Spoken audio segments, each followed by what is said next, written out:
আপনার ঈদ কেমন কাটছে আপনিই বুঝতে পারবেন। আপনার ঈদের আনন্দটা কতটুক তৃপ্তিদায়ক আপনিই বুঝতে পারবেন। ঈদে কীরকম আপনার দিনটা কাটছে, আপনার সব মিলিয়ে আপনি ঈদের তৃপ্তি পরিপূর্ণভাবে উপভোগ করছেন কি না আপনিই বুঝতে পারবেন। ধরুন আজকে সকালে আপনি যেভাবে ঈদ করছেন, সিন্নি খাইছেন, গোশত দিয়ে খাইছেন, সব কিছু দিয়ে খাইছেন। এখন আপনার প্রতিবেশী কি খাইছে, আপনার প্রতিবেশীকে আপনি কি কখনো খোঁজ নিছিলেন প্রতিবেশী খাওয়া দাওয়া করলো কি না, প্রতিবেশী নামাজে গেল কি না, না নামাজে না যাওয়ার কারণ এরকম হয়েছে যে তার ঘরে কোনো কিছু নাই খাবারের মতো, এই মনের অশান্তিতে সে নামাজেও পর্যন্ত যায় নাই, এরকম খোঁজ কি কখনো নিছিলেন? আর আপনার আত্মীয় স্বজন যারা গরিব আছে, গরিব আত্মীয় স্বজন যারা আছে, ওরা কি আসলে ভালোভাবে ঈদ করতে পারছে কিনা, কেনাকাটা করছিল কিনা, ঈদের আনন্দটুকু কি ওদের কাছে ছিল কিনা, এইগুলি কি কোনো খোঁজখবর নিছেন?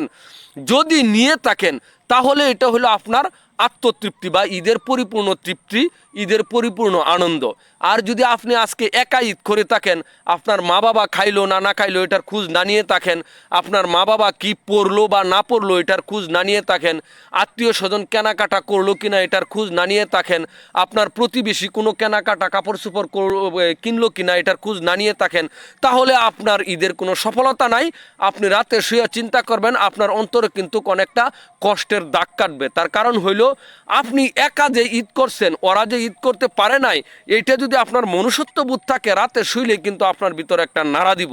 যার কারণে আমি পরিশেষে বলতে চাই এইটাই, আজকে যদি সকলকে নিয়ে আপনি ঈদ করে থাকেন তাহলে আপনার ঈদটা সার্থক, আপনার মনে আনন্দ। আপনার সাধ্য অনুযায়ী যদি আপনার প্রতিবেশী যারা গরিব আছে ওদেরকে কোনো কিছু দিয়ে থাকেন বা ঈদের আনন্দ ভাগাভাগি করে ঈদটা কাটায় থাকেন, তাইলে কিন্তু এটা আপনার আনন্দ। আর যদি একা ঈদ করে থাকেন তাহলে কখনো সফলতা নাই, কখনো আনন্দ নাই। এটা রাতে শুয়ে একবার আপনি চিন্তা করবেন। আজকের ঈদটা যেন সকলের ভালো কাটে, ভালো কাটুক।